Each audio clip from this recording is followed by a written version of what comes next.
بسم اللہ الرحمن الرحیم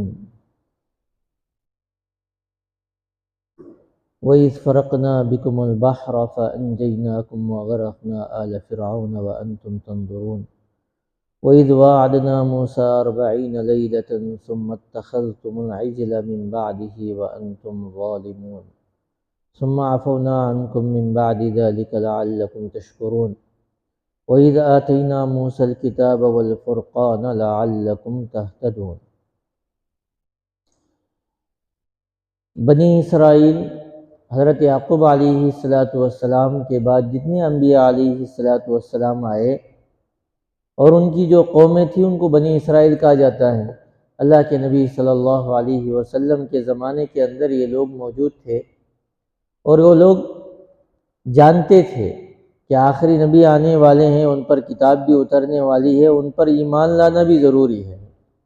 تو اللہ تبارک و تعالیٰ نے قرآن مجید میں بتلایا کہ تم پر اللہ تبارک و تعالیٰ نے بڑا احسان کیا، فضل کیا تمہارے باپ دادا پر، کہ اللہ نے نبیوں کو بھیجا جو تمہارے باپ دادا کو ہدایت کے راستے کی طرح ہدایت کا راستہ دکھلاتے تھے، اور تم اس بات کو جانتے ہو۔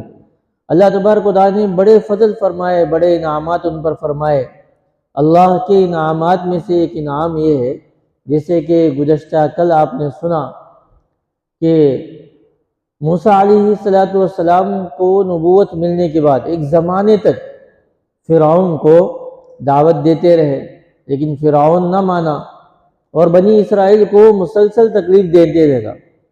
تو اللہ تبارک و تعالیٰ نے حضرت موسیٰ علیہ السلام کو کہا کہ اپنی قوم کو لے کر راتوں رات نکل جاؤ۔ کل واقعہ آپ نے سنا، اور سمندر کے اندر اللہ تبارک و تعالیٰ نے راستے بتلائے۔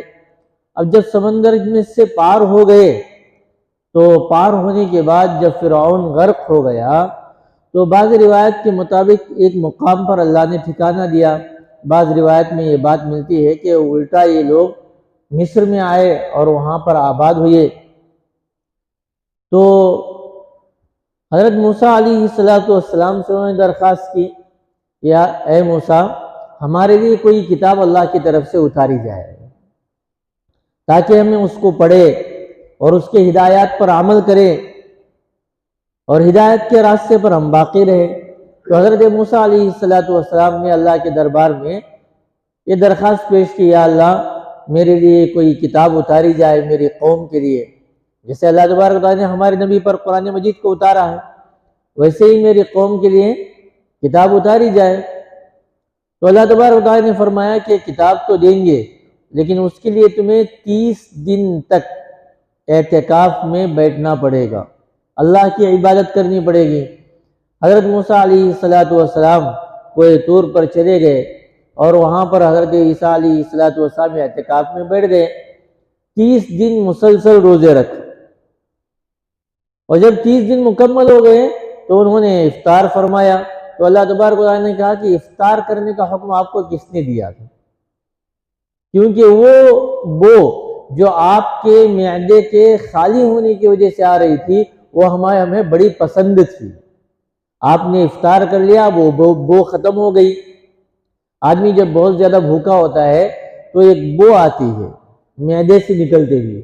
اللہ تبارک و تعالیٰ کو روزے دار کی منہ کی بدبو بھی بڑی پسند ہے۔ کئی مرتبہ روزے کے مہینے میں ہم نے سنا ہے، حدیث کے اندر آتی ہے، تو اللہ تبارک و تعالیٰ بڑی پسند ہوتی ہے وہ مہک۔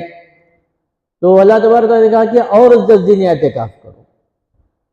40 دن جب مکمل ہو گئے، جب وہ پیدا ہو جائے گی تو پھر ہم آپ کو کتاب دیں گے۔ تو حضرت موسیٰ علیہ السلام اعتکاف میں بیٹھے ہوئے تھے، اپنی قوم کو چھوڑ کر گئے تھے۔ یہاں پر ایک آدمی تھا جس کا نام بھی موسیٰ تھا، وہ سامری قبیلے کا رہنے والا تھا۔ جب اس نے دیکھا کہ حضرت موسیٰ علیہ السلام قوم میں موجود نہیں ہے تو اس نے اپنے قوم کے لوگوں سے یہ کہا کہ بھئی تمہارے پاس جتنا سونا چاندی جو کچھ ہے وہ سب کچھ جمع کرو۔ اس نے سب کو جمع کیا اور آگ کی بھٹی میں ڈال کر اس نے خوب گرم کیا، اور پھر اس نے ایک بچڑے کی شکل کا ایک مجسمہ بنایا، اور اس کے دونوں طرف ایک سوراخ تھی۔ ہوا ایک طرف سے نکلتی اور منہ کی طرف سے ہوا باہر نکلتی اندر داخل ہو کر، تو اس کے اندر سے ایک آواز آتی، جیسے بچڑا آواز کرتا ہے نا، بچڑا گائے کا بچڑا خا خا کر کے ایسے آواز آتی۔ جب وہ آواز آنے لگی تو اس نے کہا کہ موسیٰ علیہ السلام پتہ نہیں کہاں اپنے رب کو ڈھونڈنے کے لیے گئے، تمہارا رب تو یہی ہے۔ کیونکہ بت پرستی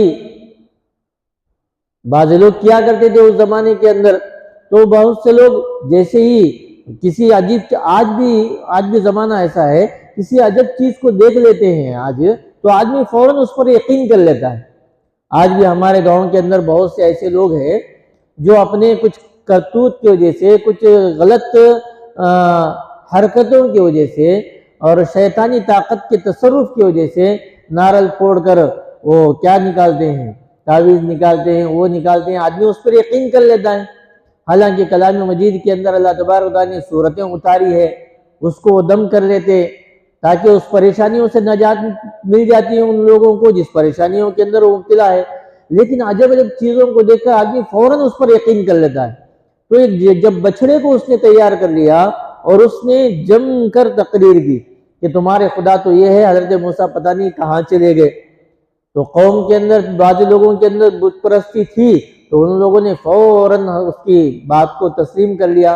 اب یہ اس کے اندر سے آواز کا ہی مفسرین اکرام لکھتے ہیں کہ ان کے قوم کا ہی ایک آدمی تھا جو اس کام کو اس نے کیا ہے، کہ بعض لوگ یہ تفسیر کی کتابوں کے اندر یہ بات ملتی ہے کہ جس وقت فرعون نے بچوں کو قتل کرنے کے لیے کہا تھا تو یہ بھی جو سامری کی ماں تھی یہ بھی پیدا ہوا تھا اسی وقت میں، تو اس کے ماں نے سوچا کہ بہتر ہے کہ میرے بچوں کو میں پولیس کے حوالے کر دوں، پولیس آ کر پکڑ لے، میرے بچے کو ذبح کر دے، اسے لے جا کر کہیں پہاڑ میں غار میں رکھ دیتی ہوں۔ تو اس نے لے جا کر، اس کی ماں نے لے جا کر پہاڑ میں غار میں رکھ دیا۔ ایک تو یہ تھا حضرت موسیٰ علیہ السلام کی ماں کی طرف اللہ نے وحی فرمائی کہ اپنے بیٹے کو ایک ٹوکرے میں رکھو اور دریا کے حوالے کر دو، اور وہ دریا سے بہتا بہتا فرعون کے دربار میں پہنچا، وہاں ان کی پرورش ہوئی۔ لیکن یہ جو سامری تھا اس کی ماں نے پہاڑ کے غار میں لے جا کر اپنے بچے کو چھپا دیا۔ اللہ تبارک و تعالیٰ نے اس کی پرورش کا ایک نظام بنایا کہ حضرت جبرائیل علیہ السلام ایک انگلی میں دودھ، ایک انگلی میں شہد وغیرہ لے کر آتے تھے اور اس بچے کو چٹایا کرتے تھے۔ اس کی پرورش اسی غار کے اندر ہوئی، اور کبھی کبھی ماں بھی جا کر دیکھ کر آیا کرتی تھی۔ اسی طریقے سے وہ پروان چڑھا، بڑا ہوا۔ جب حضرت موسیٰ علیہ السلام کو نبوت ملی تو یہ بھی آپ پر ایمان لے کر آ گیا، لیکن دل کے اندر نفاق تھا، بت پرستی تھی۔ حضرت موسیٰ علیہ السلام جب اپنے رب کے پاس چلے گئے تو اس نے موقع کو غنیمت جانا اور ساری قوم کو بت پرستی پہ لگا دیا۔ اس کے اندر سے آواز اور جان جیسی حرکتیں کیسے آنے لگی؟ روایت کے اندر لکھا ہوا ہے کہ حضرت جبرائیل علیہ السلام جب اس کے پاس آتے اور اسے غذا کا انتظام کرتے، کھانے کا، اور پھر وہاں سے جاتے تو حضرت جبرائیل علیہ السلام کے گھوڑے کے پیر جہاں جہاں پڑتے تھے وہاں وہاں گھاس اگتی تھی، تو اس نے اس مٹی کو اٹھا کر رکھ لیا، اور جب اس نے بچڑا بنایا وہ مٹی بھی اس نے اس کے اندر ڈال دی، جس کی وجہ سے وہ بچڑا حرکت کرنے لگا۔ تو لوگوں نے سمجھا کہ یہی ایک خدا ہے، تو سب کے سب اس کے سامنے بچڑے کی بت پرستی کے اندر مبتلا ہو گئے۔ بہرحال حضرت موسیٰ علیہ السلام کو اللہ نے اطلاع فرمایا کہ آپ ہمارے یہاں ہمارے حکم پر آئے، ہدایت کی کتاب لینے کے لیے آئے، لیکن سامری نے آپ کی قوم کو گمراہ کر دیا۔ حضرت موسیٰ علیہ السلام بڑے غصے سے وہاں سے لوٹے، آ کر دیکھا کہ ساری قوم بت پرستی کے اندر مبتلا ہوئی، تو حضرت موسیٰ علیہ السلام بڑے غصہ ہوئے ان پر، میں تمہارے لیے کتاب ہدایت لینے کے لیے گیا اور تم گمراہ ہو گئے۔ غصہ ہونے کے بعد صرف 12,000 لوگ باقی تھے جو بت پرستی کے اندر مبتلا نہیں ہوئے تھے۔ حضرت ہارون علیہ السلام چونکہ نگرانی بھی کر رہے تھے، لوگ ماننے کے لیے ان کی بات تیار نہیں تھے، بت پرستی کے اندر مبتلا ہو گئے۔ اکثر لوگ کہتے ہیں کہ 70,000 لوگ بچڑے کی بت پرستی کے اندر مبتلا ہو گئے، اس کو خدا مان لیا، اس کی عبادت کرنے لگے۔ تو اس زمانے کے اندر اللہ نے بڑی سخت سزا دی بت پرستوں کو، کہ 12,000 لوگوں کو اللہ نے حکم دیا جن لوگوں نے تمہارے رشتہ داروں کے اندر، تمہارے گاؤں والوں کے اندر بچڑے کی بت پرستی میں مبتلا ہوئے ہیں، سب کو ختم کر دو، قتل کر دو۔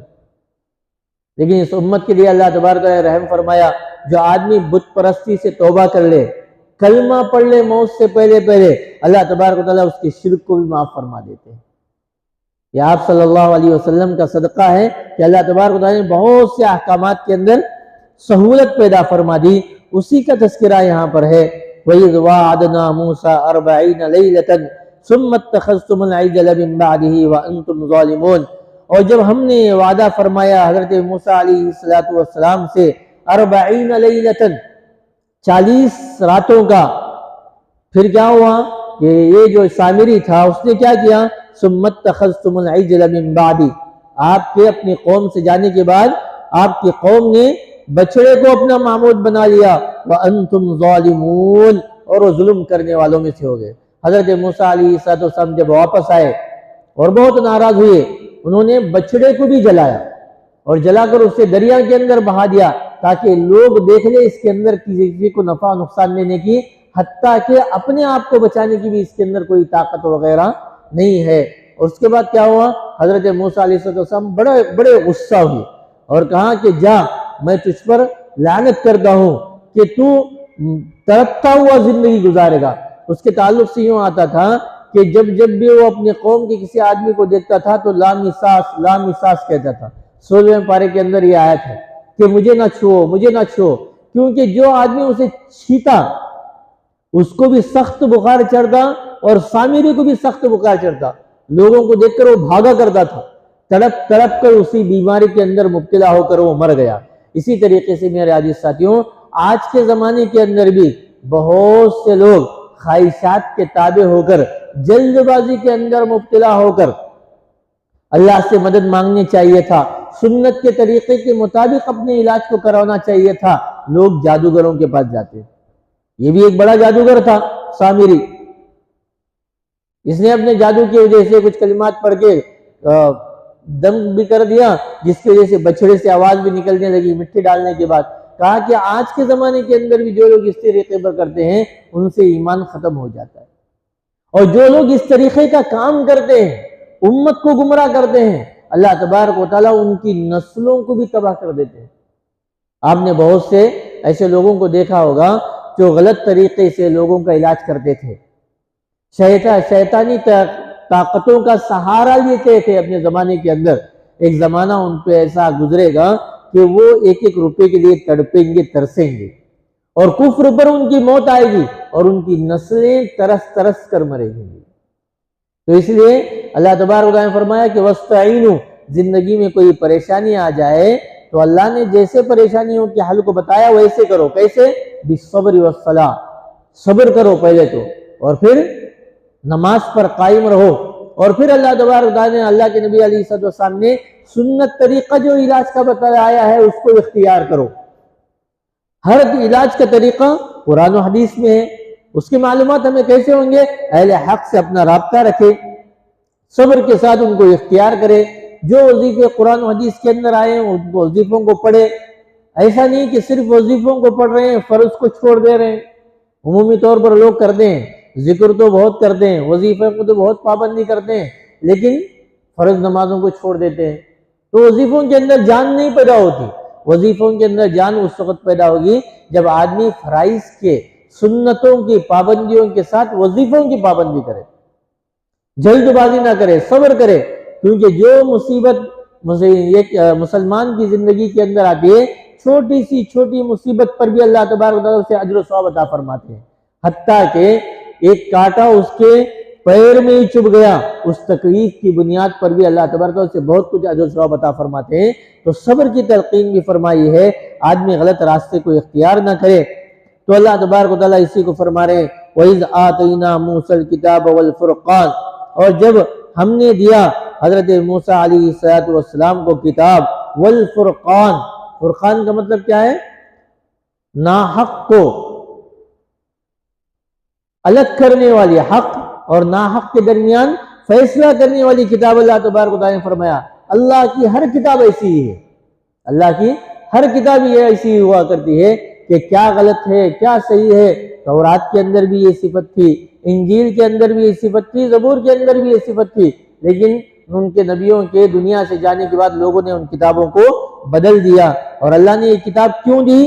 لعلکم تہتدون، بالیقین تم ہدایت کو پالو، یقینی طور پر اللہ نے اس کے اندر ہدایت کو رکھا ہے۔ وَإِذْ قَالَ مُوسَىٰ لِقَوْمِهِ يَا قَوْمِ، جب حضرت موسیٰ علیہ السلام نے اپنی قوم سے کہا اِنَّكُمْ ظَلَمْتُمْ أَنفُسَكُمْ، کہ تم نے اپنے آپ پر بہت بڑا ظلم کیا ہے۔ ظلم کیا؟ بِاتِّخَاذِكُمُ الْعِجْلَ، کہ بچڑے کو تم نے اپنا معبود بنا لیا۔ آج کے اندر میں ہم بھی اپنے کئیوں غیر اللہ کو اپنا معبود بنا لیتے ہیں۔ معبود بنانے کا مطلب یہ نہیں ہے کہ ہم اس کے سامنے نماز پڑھے۔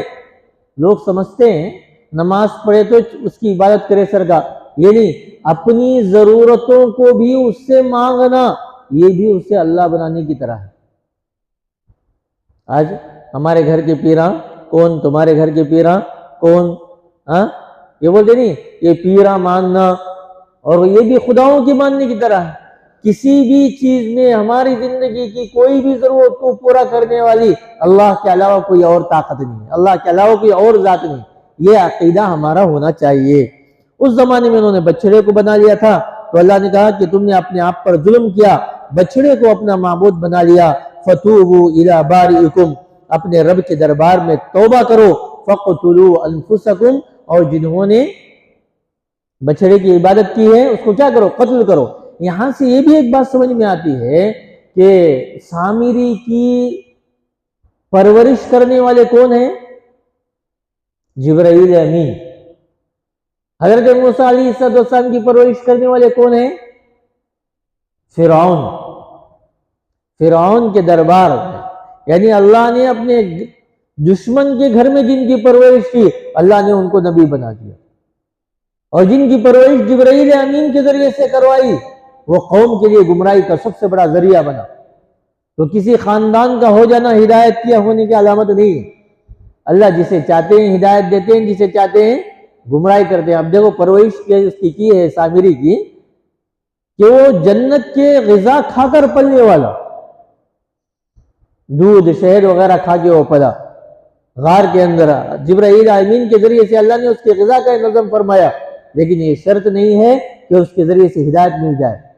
ہدایت تو اللہ نے اپنے ہاتھ کے اندر رکھی ہے، جسے چاہتے ہیں اللہ ہدایت دیتے ہیں اور ہادی بناتے ہیں، مطلب اس کے ذریعے سے ہدایت ملنے والے کا ذریعہ بھی بن جاتا ہے۔ وہ اللہ سے مانگتے رہے کہ اللہ تبارک و تعالی ہمیں ہادی بنائے اور مہتدی بنائے، ہمیں بھی ہدایت کے راستے پر باقی رکھے اور ہدایت کی محنت کرنے کی توفیق عطا فرمائے۔